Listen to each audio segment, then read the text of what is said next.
जय हिंद दोस्तों, स्वागत है आपका हमारे YouTube चैनल में। आज की वीडियो में हम लेकर आए हैं आपके लिए यहाँ पर हिंदी साहित्य के महत्वपूर्ण क्वेश्चन आंसर। वीडियो पूरा अवश्य देखना है। अगर आप चैनल पर पहली बार आए हैं तो चैनल को सब्सक्राइब कर लें, वीडियो को लाइक कर लें और ज़्यादा से ज़्यादा वीडियो को शेयर करें। तो चलिए स्टार्ट करते हैं आज का अपना यहाँ पर फर्स्ट क्वेश्चन। यहाँ से क्या पूछा गया है 61 से, तो देखिए। देव सावसान का समय मेघमय आसमान से उतर रही है, वह संध्या सुंदर परिसी धीरे धीरे।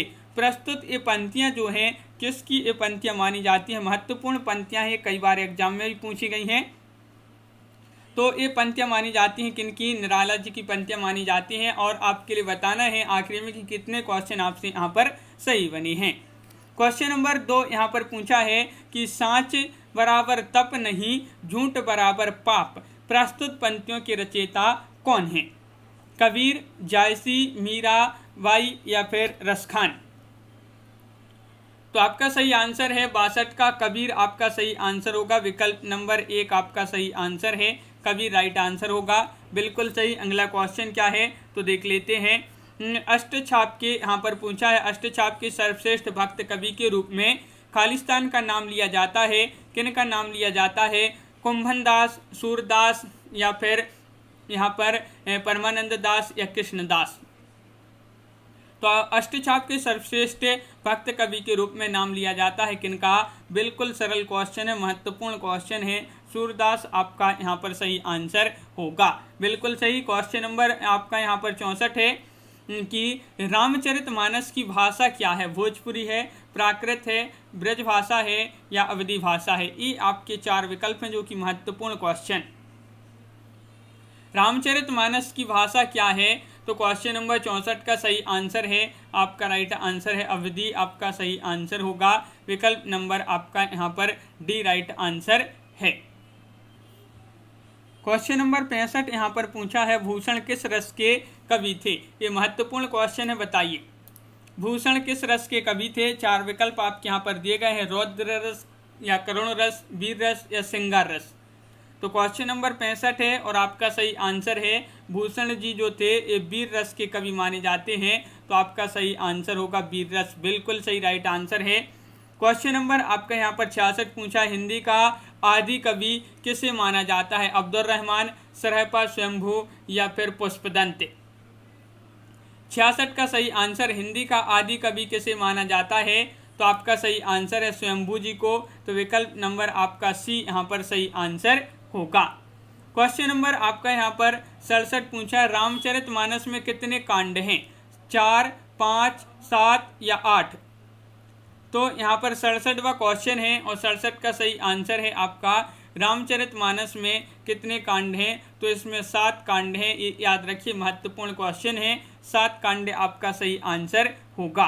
क्वेश्चन नंबर 68 पूछा, निम्नलिखित में से कौन सा एक व्यंग्य लेखक है? श्याम सुंदर दास, विद्यानिवास मिश्र, राहुल सांकृत्ययन, हरिशंकर परसाई? व्यंग्य लेखक आपके लिए यहाँ पर चयन करना है, कौन व्यंग्य लेखक हैं? तो क्वेश्चन नंबर 68 का राइट आंसर है हरिशंकर परसाई जी जो हैं ये व्यंग्य लेखक के रूप में प्रसिद्ध हैं। विकल्प नंबर डी आपका यहाँ पर सही आंसर होगा। क्वेश्चन नंबर आपका यहाँ पर 69 पूछा गया है, आपका बंटी रचना की प्रधान समस्या को उजागर करने वाले विकल्प को चुनिए। आपका बंटी रचना की प्रधान समस्या को उजागर करने वाला विकल्प कौन सा है? राजनीतिक समस्या, मनोवैज्ञानिक समस्या, शिक्षा समस्या, तलाक से जुड़ी बाल समस्या? तो आपका सही आंसर है तलाक से जुड़ी बाल समस्या, आपका सही आंसर है। महत्वपूर्ण रचना मानी जाती है आपका बंटी। आपके लिए बताना ये रचना किसकी है, कमेंट में जरूर बताएं आपका बंटी रचना किसकी है। क्वेश्चन नंबर 70 आपसे पूछा है, हिंदी पत्रिका कादम्बिनी के संपादक कौन थे? राजेंद्र अवस्थी, रमेश बख्शी, राजेंद्र यादव, दुर्गा प्रसाद शुक्ल? तो 70 का सही आंसर बताना है, हिंदी पत्रिका कादम्बिनी के संपादक कौन थे?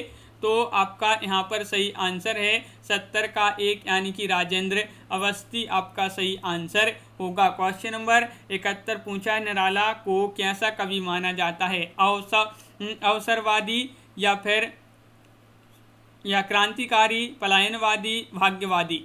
ये महत्वपूर्ण क्वेश्चन है और यहाँ पर क्वेश्चन नंबर 71 का जो कि सरल क्वेश्चन है, क्रांतिकारी कवि के रूप में प्रसिद्ध हैं निराला जी, तो विकल्प नंबर बी आपका यहाँ पर सही आंसर होगा। बिल्कुल सही, क्रांतिकारी कवि माने जाते हैं निराला। और क्वेश्चन नंबर 72 पूछा है, कवि कालिदास की अभिज्ञान शाकुंतलम का हिंदी अनुवाद किसने किया है? सदाशिवलाल, गोस्वामी विट्ठलनाथ, राजा शिवप्रसाद या फिर राजा लक्ष्मण सिंह। अभिज्ञान शाकुंतलम का हिंदी अनुवाद किया है, किसने किया है? तो 72 का सही आंसर है आपका राजा लक्ष्मण सिंह, राइट आंसर होगा। विकल्प नंबर डी आपका सही आंसर यहाँ पर है। किस काल को स्वर्ण काल कहा जाता है? ये आपके लिए बताना है। रीतिकाल, भक्ति काल या फिर आदिकाल या आधुनिक काल। क्वेश्चन नंबर 73 है और 73 का सही आंसर है कि स्वर्ण काल कहा जाता है किस काल को? भक्ति काल, यानी कि विकल्प नंबर बी आपका सही आंसर होगा। महत्वपूर्ण क्वेश्चन है, भक्ति काल को स्वर्ण काल कहा जाता है। और हिंदी गद्य का जन्मदाता किसको माना जाता है? बताइए। हिंदी गद्य का जन्मदाता किसको माना जाता है? प्रताप नारायण मिश्र, महावीर प्रसाद द्विवेदी, भारतेंदु बालकृष्ण भट्टे। क्वेश्चन नंबर 74 है और आपका सही आंसर होगा 74 का भारतेंदु हरिश्चंद्र, यानी कि विकल्प नंबर सी आपका यहाँ पर सही आंसर होगा। बिल्कुल सही, भारतेंदु हरिश्चंद्र। सूरदास के गुरु कौन थे? रामानंद, मध्वाचार्य, रामदास या फिर वल्लभाचार्य। ये महत्वपूर्ण क्वेश्चन है, एग्जाम में पूछा गया क्वेश्चन है। सूरदास जी के गुरु पूछा है आपसे यहाँ पर, तो आपका यहाँ पर सही आंसर होगा वल्लभाचार्य। वल्लभाचार्य यानी कि विकल्प नंबर डी आपका यहाँ पर सही आंसर है। वल्लभाचार्य सही आंसर होगा। बिल्कुल सही, राइट आंसर है। कामायनी किस प्रकार का ग्रंथ है? खंड काव्य है, मुक्तक काव्य है, महाकाव्य है, चंपू काव्य है। क्वेश्चन नंबर 76 और 76 का सही आंसर आपके लिए बताना है, क्या होगा राइट आंसर? कामायनी किस प्रकार का ग्रंथ है? तो आपका सही आंसर है, ये माना जाता है महाकाव्य, तो विकल्प नंबर सी आपका यहाँ पर सही आंसर होगा। क्वेश्चन नंबर आपका 77 पूछा है, गागर में सागर भरने का कार्य किस कवि ने किया है? ये महत्वपूर्ण क्वेश्चन है। बिहारी, रसखान, घनानंद या फिर सूरदास। गागर में सागर भरने का कार्य किस कवि ने किया है? तो 77 का सही आंसर आपका यहाँ पर राइट आंसर है, विकल्प नंबर 1 यानी कि बिहारी आपका यहाँ पर सही आंसर होगा। बिहारी राइट आंसर है, बिल्कुल सही। क्वेश्चन नंबर 78 पूछा है, महाभोज रचना, यहाँ पर पूछा है कि महाभोज रचना की प्रधान समस्या को उजागर करने वाले विकल्प का चयन कीजिए। यहाँ पर वह कौन सा विकल्प है जो महाभोज रचना की प्रधान समस्या को उजागर करने वाला विकल्प है? भ्रष्टाचार की समस्या, नारी समस्या, राजनीतिक समस्या, मनोवैज्ञानिक समस्या। तो क्वेश्चन नंबर 78 है, राइट आंसर होगा राजनीतिक समस्या। विकल्प नंबर सी आपका सही आंसर होगा, राजनीतिक समस्या। क्वेश्चन नंबर 79 पूछा, वापसी किस विधा में रचित है? ये रचना आपके लिए बताना है किस विधा में रचित रचना मानी जाती है। आत्मकथा है, कहानी है, संस्मरण है, यात्रा वृत्ति है। क्वेश्चन नंबर 79 है और 79 का सही आंसर आपके लिए बताना है वापसी, ये कहानी विधा में रचित रचना मानी जाती है। कहानी राइट आंसर होगा। क्वेश्चन नंबर 80 है, तोड़ती पत्थर कैसी कविता है? व्यंग्यपरक है, उपदेशात्मक है, यथार्थवादी है, आदर्शवादी है। तोड़ती पत्थर ये आपके लिए बताना है ये कैसी कविता मानी जाती है। तो क्वेश्चन नंबर 80 है और 80 का राइट आंसर है यथार्थवादी। यथार्थवादी आपका सही आंसर होगा, बिल्कुल सही राइट आंसर है। क्वेश्चन नंबर आपका 81 पूछा है, फणेश्वर नाथ रेणु से संबंध सही प्रदेश का नाम बताना है। बताइए, फणेश्वर नाथ रेणु किस प्रदेश से संबंधित है? महाराष्ट्र, बिहार, हिमाचल या उत्तरांचल। क्वेश्चन नंबर 81 है और आपका सही आंसर है फणेश्वर नाथ रेणु से संबंधित प्रदेश का नाम बताना है, तो बिहार आपका सही आंसर होगा। बिहार राइट आंसर है, बिल्कुल सही। विद्यापति की पदावली की जो भाषा है वह कौन सी है? मैथिली है या फिर ब्रज भाषा है, भोजपुरी है, मगही है। क्वेश्चन नंबर आपका यहाँ पर 82 है और विद्यापति की पदावली की जो भाषा है वह मैथिली मानी जाती है, बिल्कुल सही। मैथिल कोकिल भी कहा जाता है इनके लिए, किनको? विद्यापति जी को। बिल्कुल सही, राइट आंसर है। अगला क्वेश्चन देख लेते हैं। खालिस्तान को उग्र कहते हैं, किनको कहते हैं? रामेश्वर लाल दुबे, पांडे बेचन शर्मा, नरेश मेहता, अज्ञेय।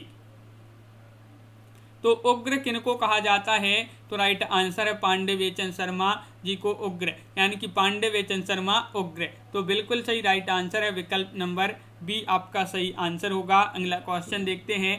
क्वेश्चन नंबर आपका 84 यहाँ पर पूछा है, बिहारी किस राजा के दरबारी कवि थे?